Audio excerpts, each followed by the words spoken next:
Hello all, Brother Zygos here for another video. Crazy time, obviously. Keep dragging this lockdown on and on, and people pressuring other people to adhere to safety standards that don't even work, such as masks, gloves, 6 feet separation, got drones in the air, all kinds of post-apocalyptic dystopian future in the making. Hopefully we can stop it before it gets constructed too much,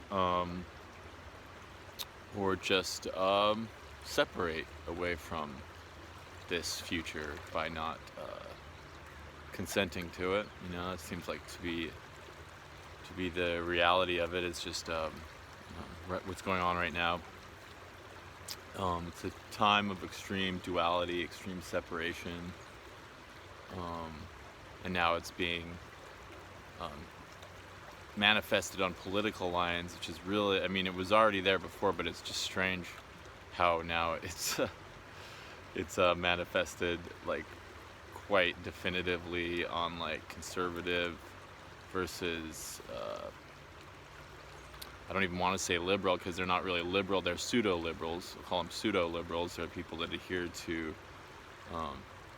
democratic leftism, the media orchestrated socialism reality that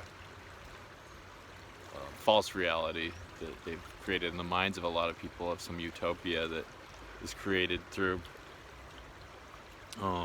complete basically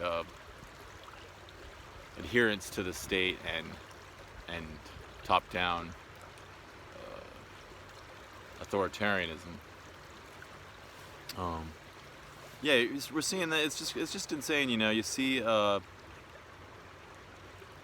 divide and conquer strategy really working as constructed by the media spell. You know, the spell created by the people that control, you know, the conduit of information and the narrative, and that's, you know, obviously people like Bill Gates, who like has so much money he can buy anything he wants, buy any media he wants, buy any narrative he wants. I mean, it's like he's just playing the game that people like him have been playing for thousands of years. So it's not like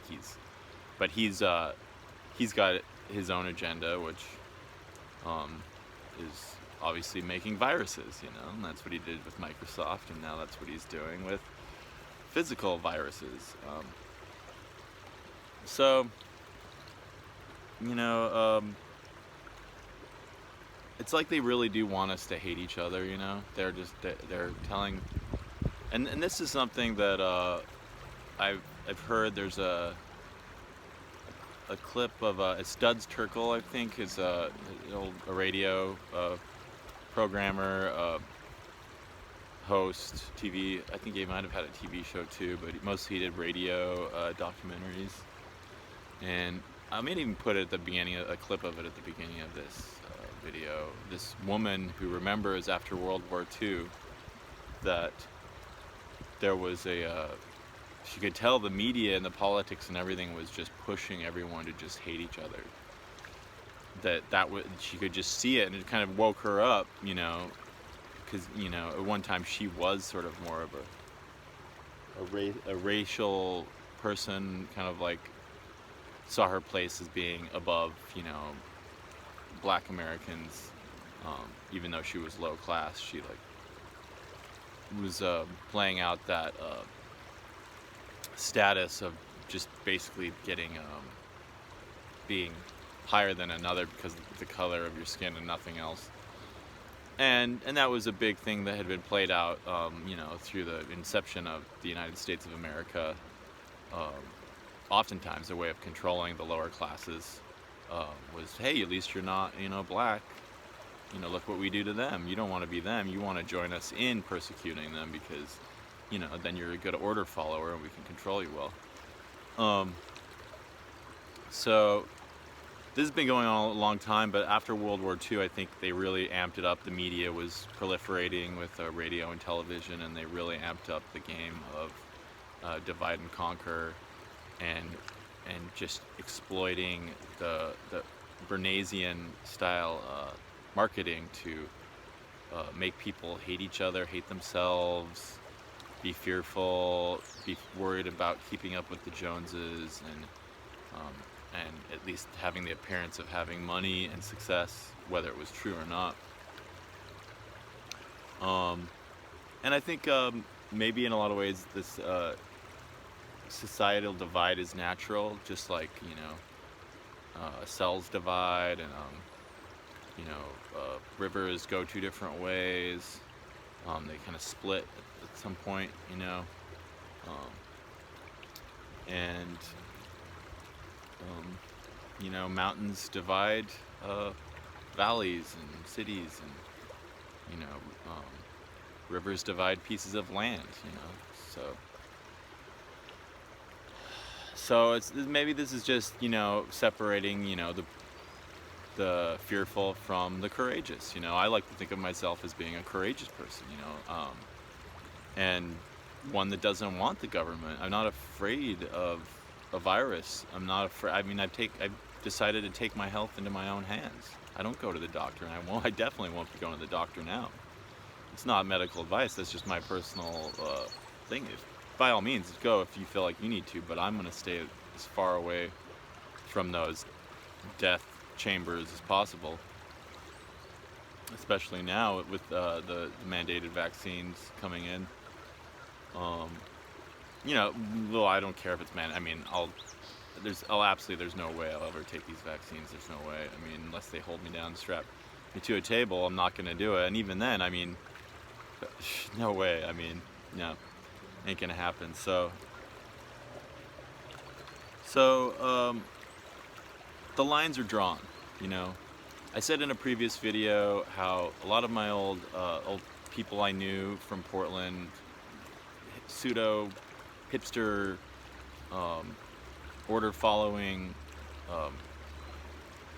pseudo liberals, who attack everything you say that goes against their narrative that's completely ubiquitous for quote unquote left perspective, and anyone who deviates from that is attacked and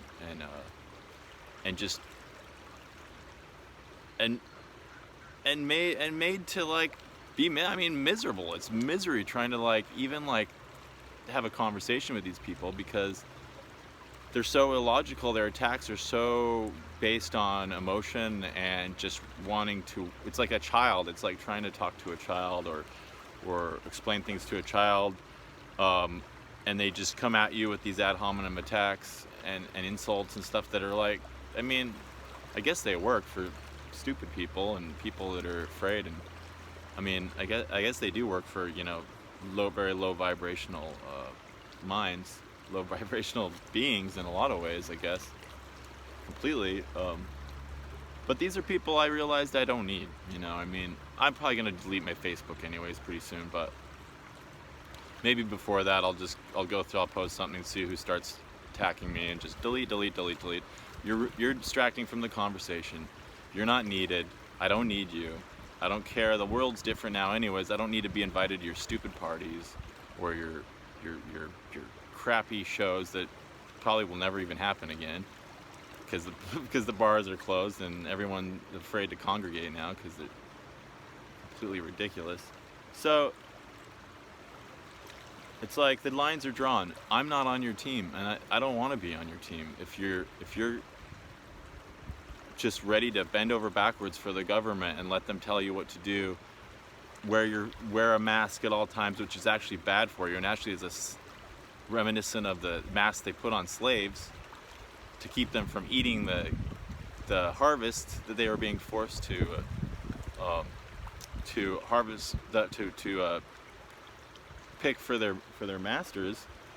It's I'm not wearing that slave mask, and if you want to wear it, go ahead. I'm just gonna stay away from your places that force me to wear it, and if I have to wear it, then I'll wear a freaking bandit scarf. I won't wear one of those stupid masks. But people are trying to they're trying to force you into their fear paradigm, their control paradigm, and it's like, no, I don't need to. If you're gonna start narking on people, then for not adhering to your reality of what you think socialism is, or I mean, it's just communism at this point. Let's just face it. Then I don't need you, and I don't want to know you.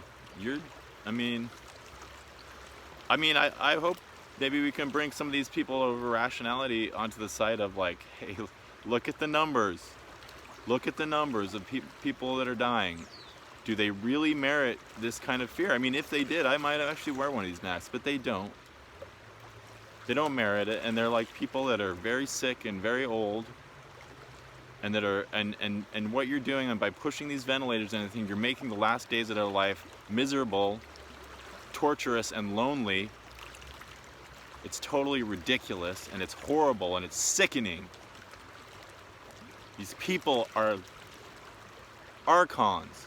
They think they're minions. They're minions. They're not archons. They're not lords. They're just pathetic minions that are creating pain and sadness and horror from their adherence to this idiotic political construct that's propagated by the media and billionaires. They say they're for the people. It's total bullshit. They follow billionaires. They follow politicians, order following, narcissistic opportunists and liars. We don't need these people. I don't need them. You're not on my team if you're an authoritarian, tattletale snitch that is defying basic principles of personal liberty. I don't want you in my life. Doesn't even matter. I mean, I don't know. See if my brother will come around. I don't know. I mean, I grew up in a conservative family, and I always thought, I never loved the government. I never trusted any politicians or anything. And I was always, the government's obviously evil, and they're obviously probably doing all kinds of horrible stuff in deep bunkers and experimenting on people. I always knew that from the time I was a child, that this is what the government was about. And that who knows what kind of hybrids and things they're creating. And my parents did trust the government, though, even though they're conservatives. And they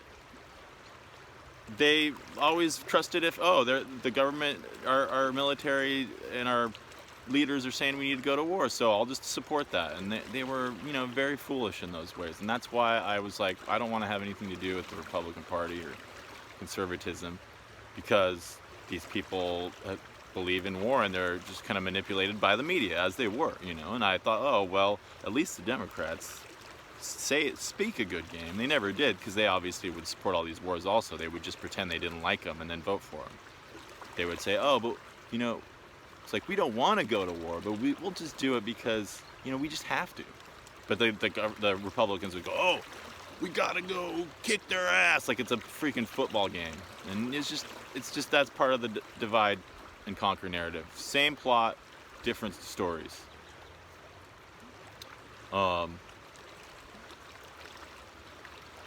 So yeah, for basically with the conservative idea, though, there was always this idea of pick yourself up by your bootstraps,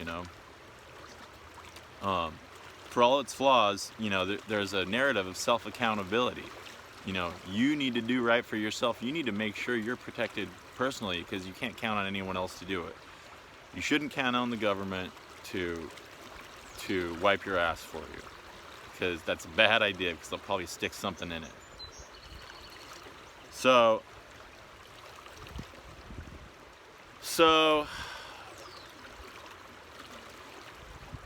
that's so now it's like I'm with the conservatives. They're not even conservatives. For the general, there are a lot of foolish Trump supporters. I'm sorry, I'm not a Trump supporter. I just think it's foolish to back this guy, but especially with what he's now coming out with this vaccine and showing that he really isn't against vaccines at all. At least for now, we'll see. He's a Gemini. He could shift at any moment. We'll see. But generally, even if they're waving these flags around, if they're going and exercising their right to gather and protest, then I'm on their side. And all the other truly libertarian and free speech and courageous people out there, no matter what political stripe they are, if they believe in your ability to go and protest and gather and not wear a freaking mask, then you're on my side. You're on my team. That's where the line is. You think you're going to force me to wear a mask? You're going to force me not to go outside? You're going to force me to not hang out with my friends? Then you're not on my team. I'm not going to stay at home. You can't force me to stay at home. Goodbye. So it's like now I'm on the team of anyone who believes in personal liberty. So yeah, it's basically the state now, the adherent to the state, versus the person that is accountable to themselves and their personal liberty to make the right choices for themselves. And it's basically frightened versus brave. And it doesn't have to be Democratic, Republican. I'm sure there's plenty of people that have voted Democrat. Hopefully they're now politically homeless because they realize what a sham their political beliefs are and their media constructs are. And they're smart enough to not be brainwashed by them. But the general narrative now is frightened versus courageous, Well, I'm going to be on the courageous side. That's my team. And there's a symbol for this too. It's interesting that the Vesica Pisces, it's like two circles overlapping. And it's sort of like, I kind of like to think of it as the division of two worlds. And through that division comes, a birth, comes an opening of a new reality that's hopefully, and maybe that just means the new reality is two separate realities, which I'm fine with, if that's what it comes to. If we can't, because I don't know if we can put this back together, might have to just say, well, your reality, your frightened little reality, goodbye. I'm gonna go on my way. And maybe they'll just disappear out of my reality. I don't really know. I don't really know what's going on in this reality tunnel I'm in this world. Because there's definitely some metaphysical things going on all the time that some people just don't tap into, and some people do. And I happen to be one that taps into it, and I experience and I pick up things. And I wouldn't have it any other way, because it teaches me a lot about the infinite nature of reality and the possibilities, and not to just believe in these constructs of scientism that manipulate us into a paradigm of bogus science and belief engineering. Say no to that stuff, because it's like, a lot of people are very susceptible to that. They believe only in the material, and the priesthood at the top of this hierarchy know best because they're smart. And it's like, no, they're like Fauci. This Fauci guy's got an agenda. He wants money. He knows you get money and power and fame and glory from lying and playing the medical mafia game and the game of see who's most cutthroat. It's like very capitalistic. It's like war of the wits, and that's what people like Fauci have played. And he's a eugenicist. That's what Bill Gates played. He's not even smart. He's not a doctor. He's not anything. He just played the game of exploiting the system and being cunning and underhanded to steal everything he could from people, and rise to the top by being just a horrible human being. It's obvious. And then he plays this game of being, everyone hated him as like sort of a billionaire thief who stole a bunch of stuff from technology Steve Jobs had perfected. and then everyone hated him. A lot of people hated him because they knew he was like basically a thief of other people's work. But then he sold himself as a philanthropist that's helping the world with vaccines and GMOs and helping the world to progress. He's such a great guy, and just redesigning his character. James Corbett just put out a great video about likening him to Rockefeller, and how Rockefeller did the same thing where he had a bad image and he looks like freaking Skeletor. And then he went out and had people film him, obviously paying actors, and then actually paying actors with nickels and dimes on the street to act like he was kind to the poor, like it's totally staged, like they do everything now. But yeah, I mean, it's like, I don't see how people they're just need something to believe in, and spirituality and has been destroyed through religious constructs, and the way religion has been portrayed by people with money and narcissism and lust for money and recognition. These people have destroyed spirituality and the way people think about spirituality in so many ways. I feel like it's sad, but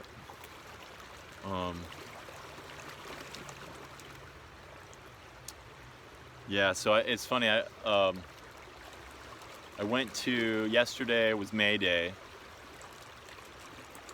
which is the Workers' Rights Party, or Workers' Rights Protest Day usually, where the workers go out, and usually very communistic celebration. It's actually a communist holiday and a Nazi holiday too, in which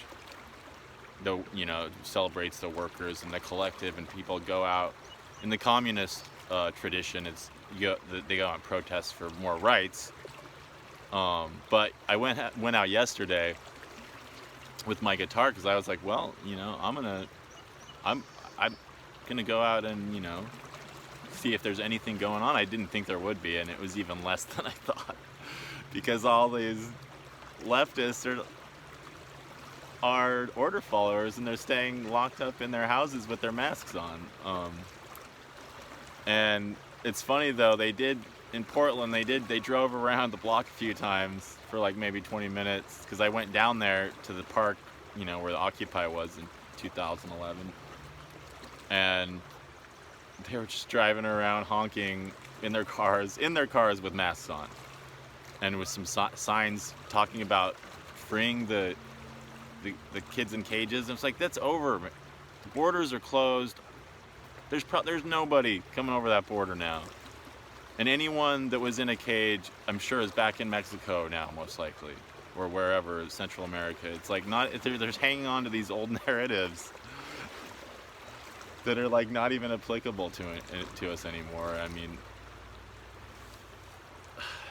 it's just like, and so I hung out at the park and played guitar and talked to some homeless people, and met a few other people too that were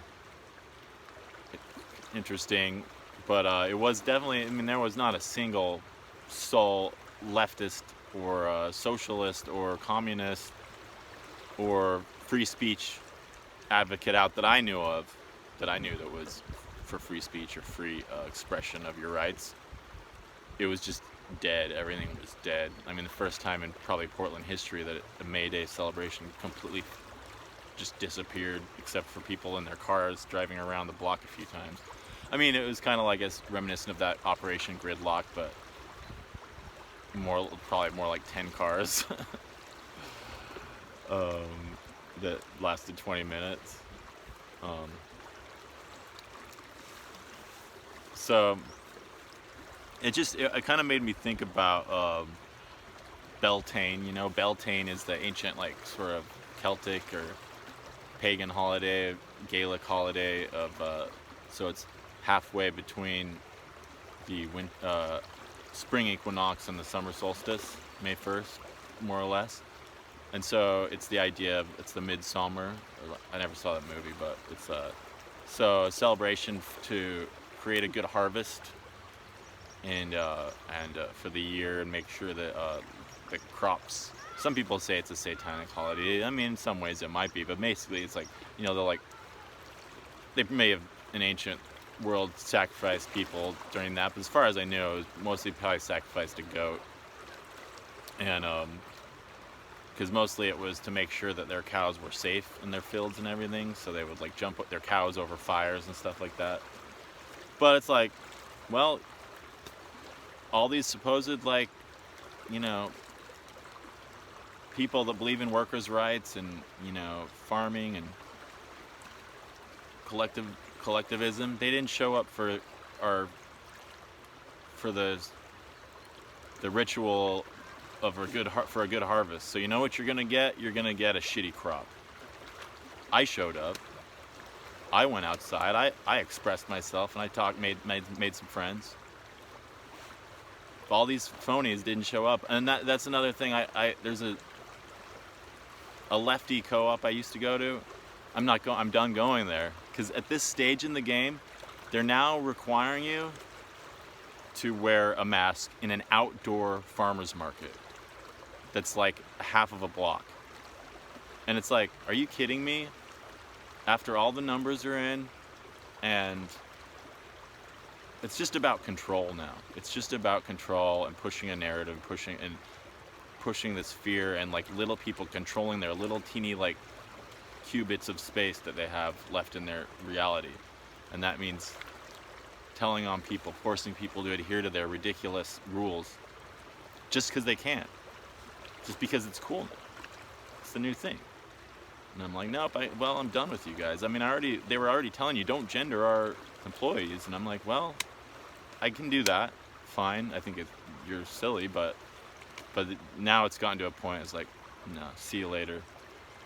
And they're gonna go down. No one's going in there. They have like this checkpoint at the door, and it's like going into the airport or something now. It's like, I'm not going. Like, if you're gonna be that way, I'm just like, see you later.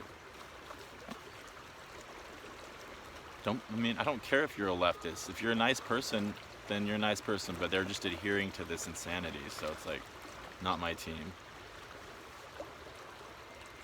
So yeah, I'm moving out of Oregon. It doesn't seem safe anymore. I mean, I don't want to be fearful or anything, but there hasn't been anyone here for me for a long time. All my good friends have moved away, and then most of the people left here are just completely brainwashed, and you then have very closed minds and narrow perspectives. It's very hard to talk to people freely. So I got, I'm moving to Utah. It's where I'm from. I'm going back there. No point in staying in this shit show anymore. I mean, I don't know if it's really going to be that much better, but at least I have people I can actually trust there. Can't trust anybody here. They're snitches. They're order followers and controllers, and they believe in stupid concepts. And actually dangerous concepts. Even though they try to tell everybody else that their beliefs are problematic or violent or something, like they have the most violent and terrifying beliefs I've ever seen, because they're not based in any rational perspective on reality, as far as we can see what reality is. So yeah, no one showed up for the ritual of Beltane, so they're just going to keep losing their workers' rights. They're going to keep losing their crops. No one's going to buy their crops anymore. I'm not going to buy them because they're forcing me to obey their regulations that make no sense. So, peace out. I mean, this really is turning into, it's like, where is the next separation going to be? Because there are obviously people that are not going to adhere to these new laws, the mandatory vaccination. They're not going to adhere to living in this police state and this surveillance state. So there's gonna be, some kind of separation, and if it has to be violent, I guess it does. I mean, I hope it's not. But when someone's coming at you with a needle, and it's like self-defense, So, yeah, what a world. Listen to the birds. I love these swifts. I think swift might be my favorite new bird. Used to be a black-capped chickadee. I still love the black-capped chickadee, but right now I'm really loving these swifts. They're so agile. Do these acrobatics in the air. Yeah, anyways, sorry, I just gotta blow off steam because I'm so disgusted with people right now. So I don't know, if you want to live out in Utah on a farm somewhere that's not a politically motivated farm, that's actually that I'm there, let me know, because I mean, I don't know. I just don't know how. It's like, how are we going to do this? How are we going to maneuver this? There's a collapse coming. There's a big separation coming, and there might even be a real dangerous thing that is unleashed on us. That's much worse than this. They're like, oh, we didn't quite get it right the first time. Let's go at it again, and next time they'll probably be more successful. And then everyone will say, oh, we told you so. You didn't social distance properly, and then they'll start blaming all the people that believe in personal liberty, the scapegoat, Yeah. Anyways, I think that's about it. It's mostly just ranting about my frustration with these contradictions in the minds of people I know or have known in the past, and see on Instagram or Facebook or whatever. It's like, wow. Your people's minds are so twisted in these pretzels that make no sense. Your logic makes no sense. It's like you want to live in fear. You want to live. They want to live in this reality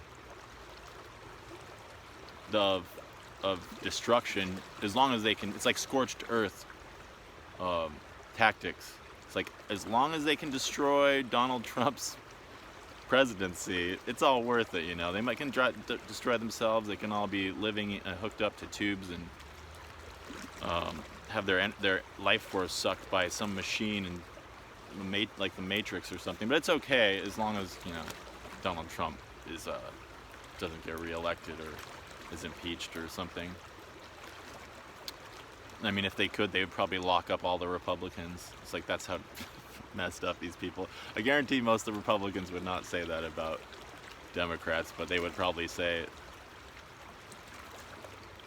convince them how the flaws in their ways.